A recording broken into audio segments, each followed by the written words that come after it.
Okay. What's up, friends, fans, and fellow gamers, readers? I am so. Stop. Okay. This is my life now. Yeah.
Okay.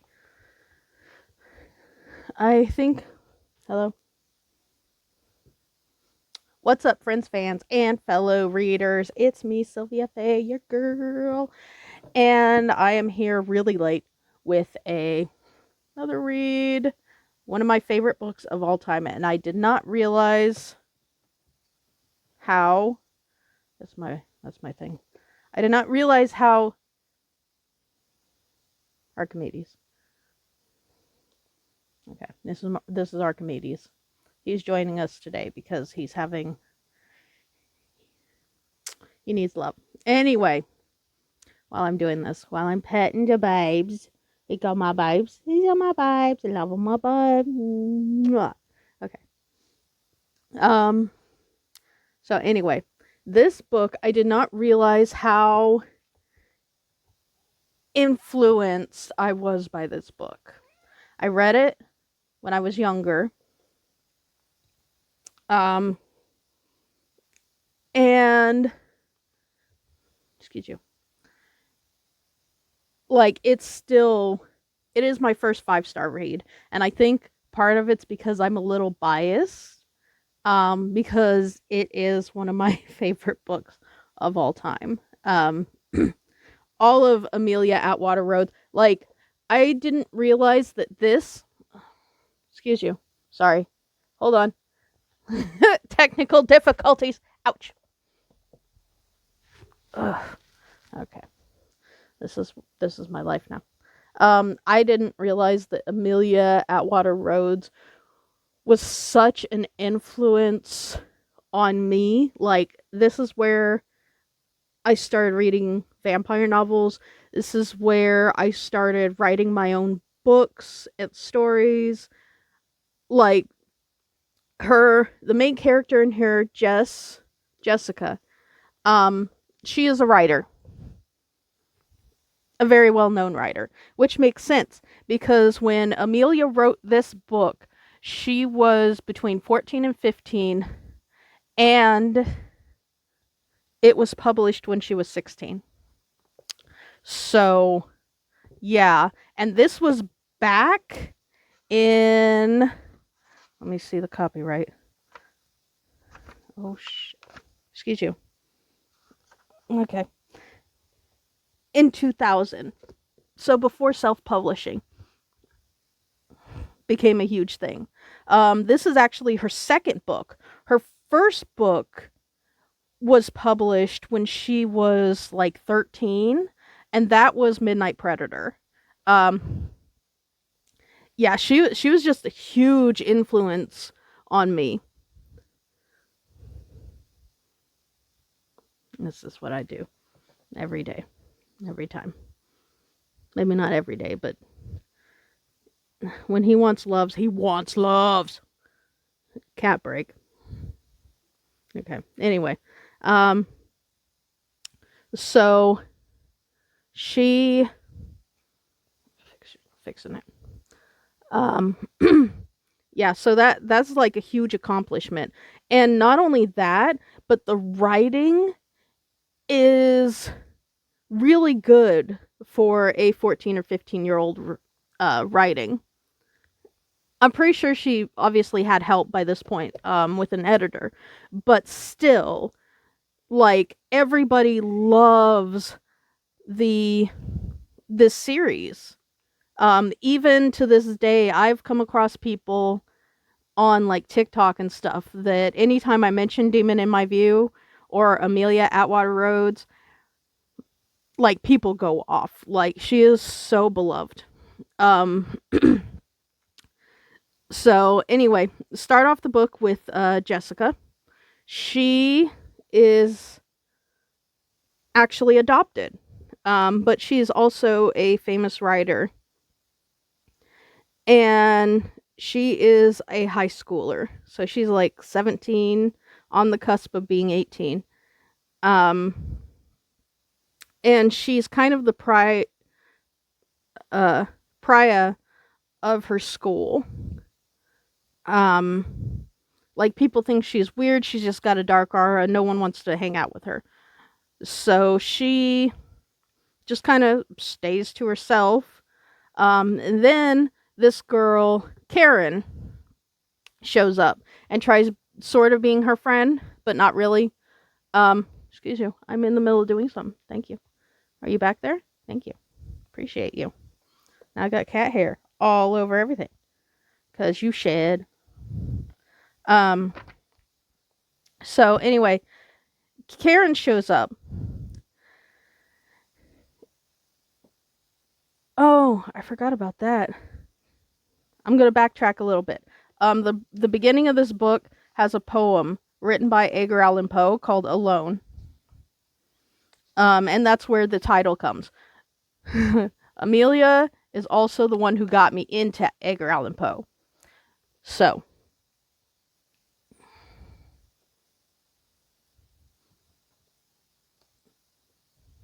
oh, he's getting into my yarn. Hold on.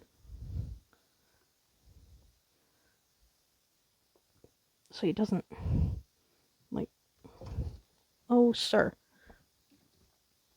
Are you going to sit in there? Are you going to behave? Do you want your yarn? Okay. Yep. He's got yarn now. Okay. Anyway, now that he's got yarn, he's gonna spread it all over my room, and I'm gonna have to clean it up later. Anyway, Amelia, yeah, she was just a huge influence on me. Anyway, Karen comes in, and you find out pretty quickly that she is a witch.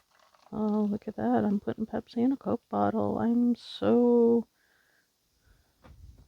The Coke bottle's small. It's fine. Stop scratching. So anyway, we find out pretty quickly that Karen is a witch, specifically from the smoke line, which are like healers and stuff. Excuse me. And they went there specifically for Jessica to kind of save her. And then one of the other witches that's with her is also a vampire hunter and very powerful witch named Dominique Vida. And Karen is trying really hard to not bring Dominique into it. Because Dominique is basically like, let's just kill her and get it over with and move on. And Karen and her mother are both like, no, we can't do that because she's still human. So they kind of come up with a game plan, and Karen does a bunch, like, she doesn't do a bunch of stuff. She just tries to get between Jessica and Aubrey, who is portraying himself as Alex Remfield or something. I can't remember. And yeah, Alex. Anyway. So Jessica doesn't know that what she's writing in her books is actually real. And when I heard that, a thought came to mind was about 6 months ago when J.R. Ward had that series coming out on a Panorama.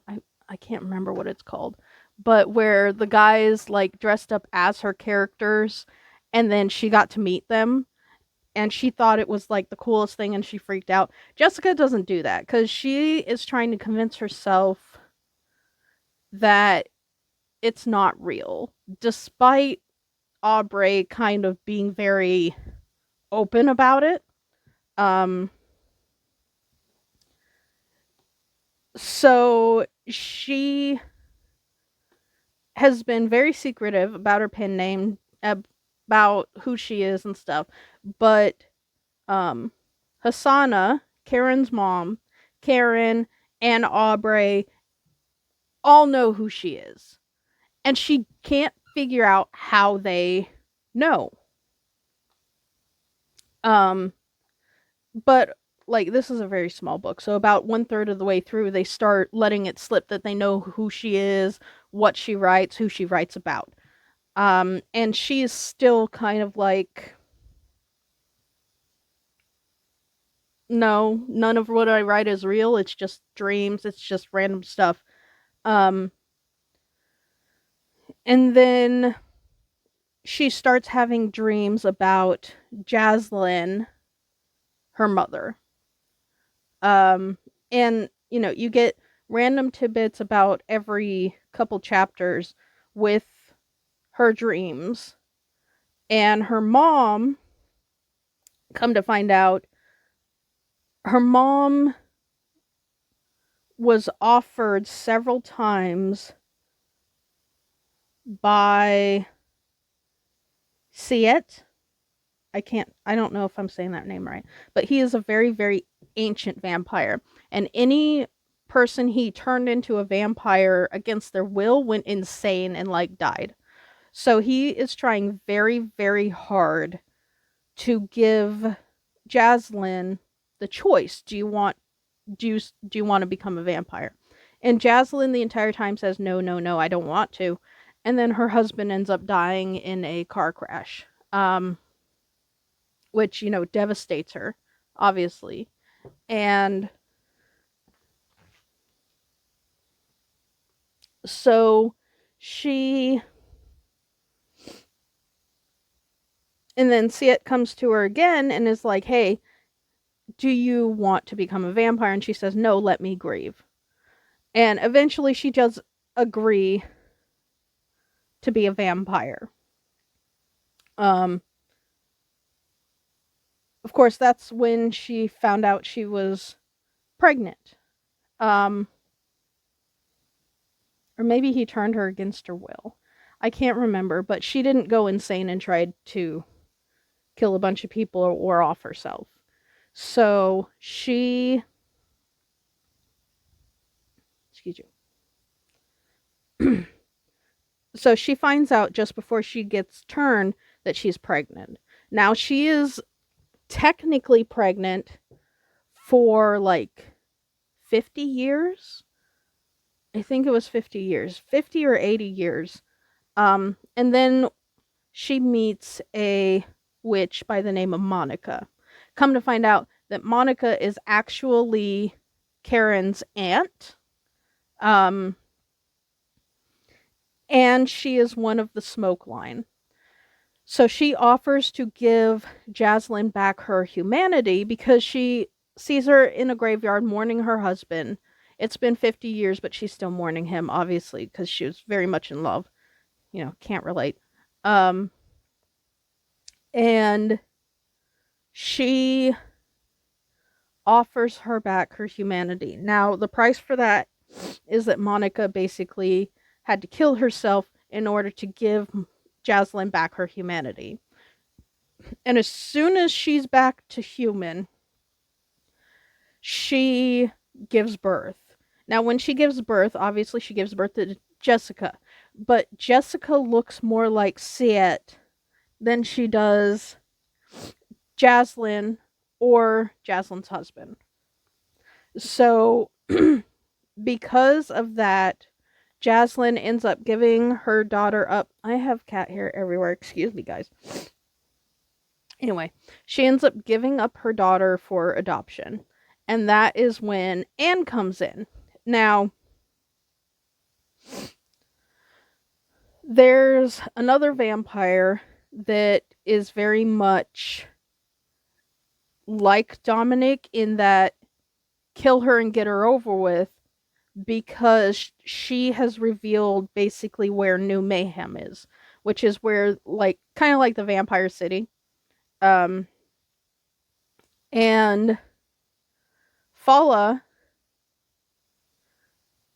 it is she's like kill her and get her over with. Aubrey, of course, is not doing that, which concerns her but also pisses her off, because why are you not doing what you're supposed to do? Which, whatever. And Aubrey has tried to use his mind control influence to get Jessica to stop writing, forget about the vampires, all of that, and it doesn't affect her at all. The only one that really affects her like that is Fala. So, and then it was at this point that I realized that Amelia Atwater-Rhodes vampires heavily influenced how I see vampires. So a little tidbit there. And then, so Aubrey basically tells her, we're real. And Jessica's like, there's no way you're real. But then she starts to think, well, if he is real, then I know the signs on where New Mayhem is. So I'm going to go there because she's a 17-year-old girl who doesn't believe the word of a guy who claims to be a vampire. So she goes to New Mayhem. Nothing really happens. She just goes there, realizes it's real. Fala basically taunts her, and then she runs away, which, best case scenario. That is a best case scenario. However, her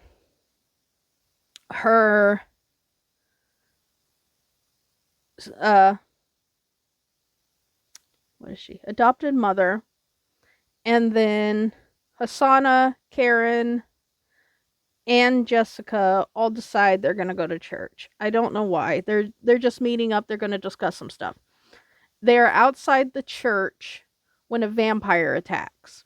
Now Jessica, in all of her teenage knowledge and, gumption and audacity, decides to attack the vampire because he's attacking or threatening to attack Anne. So she fights him. He gets scared, runs off, whatever.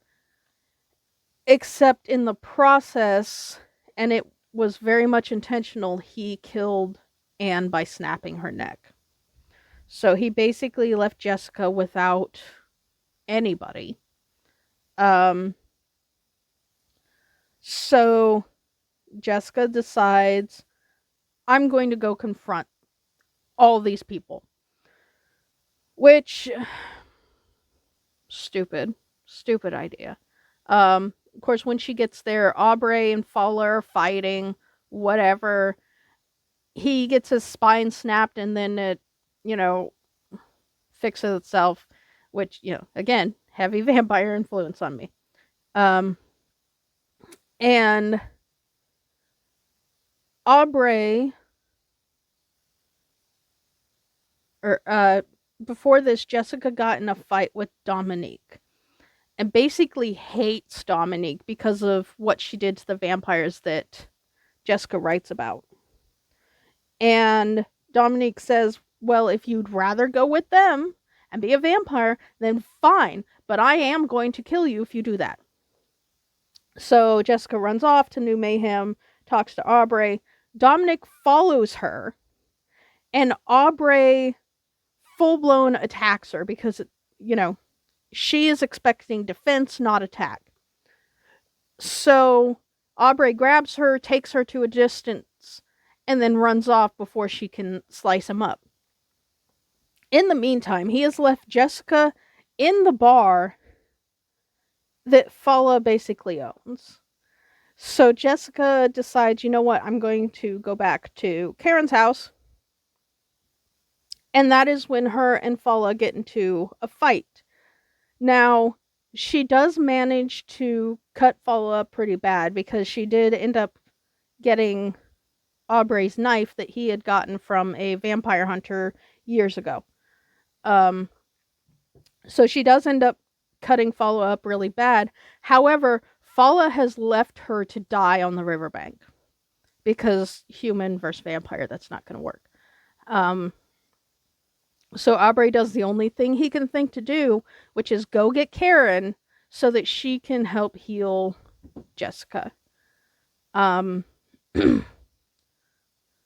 Which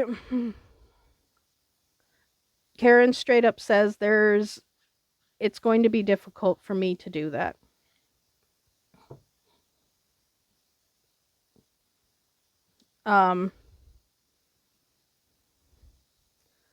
And Aubrey says, well, use my power to help heal her because, you're using your own life force to keep her alive.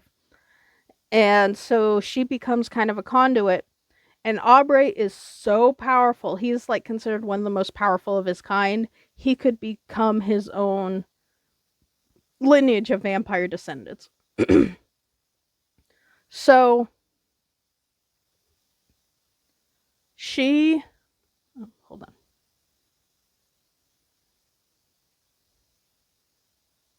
Okay, sorry.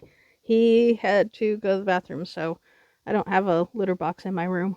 Um, anyway, so she fights Fala, left for dead. Karen uses Aubrey's power to heal her.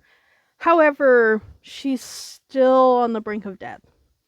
So he decides he's going to turn her to save her and Karen, because Karen is like using up all her life force to save Jessica.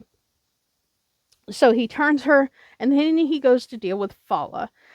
Now, one of the rules in Vampire Society is if they draw blood, then the person that got drawn on gets first say. Like if they say, "Hey, they drew blood, I get claim." And that's what it is. However, Fala was way too pissed off when she came back from the river to lay a claim on Jessica before Aubrey could turn her. So, Aubrey goes back to deal with her. And Fala says, "I have a claim she drew blood." And Aubrey's like, "That worked when she was human, it won't work now." And I just went, yes, fuck you, bitch. Fala, oh my gosh, I hated her so much. Like, I get it, vampires, blood, whatever. But come on. Bitch. So, Jessica shows up, and she is already pretty powerful. Like, let's be fair, she was already 1 foot toward vampire anyway, because she was basically in her mom's womb for 50 years as a vampire. So she was basically already a vampire, minus the actual vampire features. So,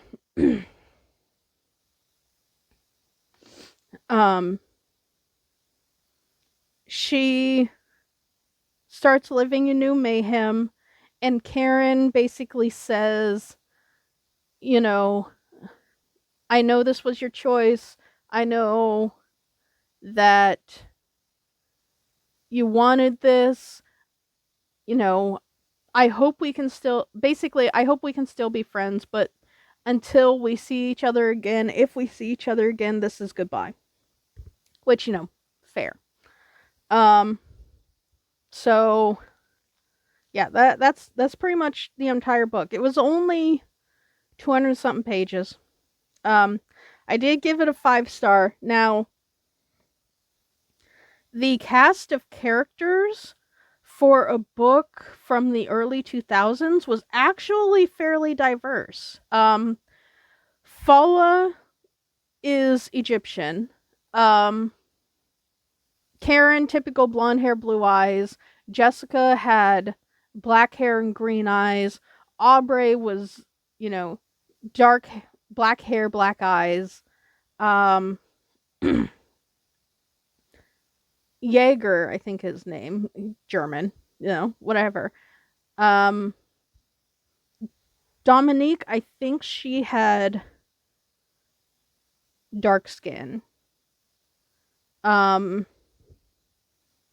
So yeah, it was very nostalgic, and I admit I did give it half a star more because of nostalgia, and that will be it going forward.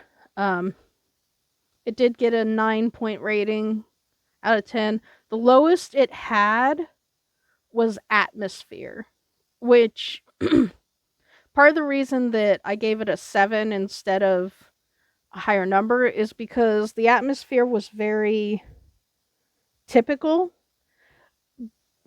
And I did take into account that this is like a 26-year-old book. So yeah, that was my first 5-star of the year.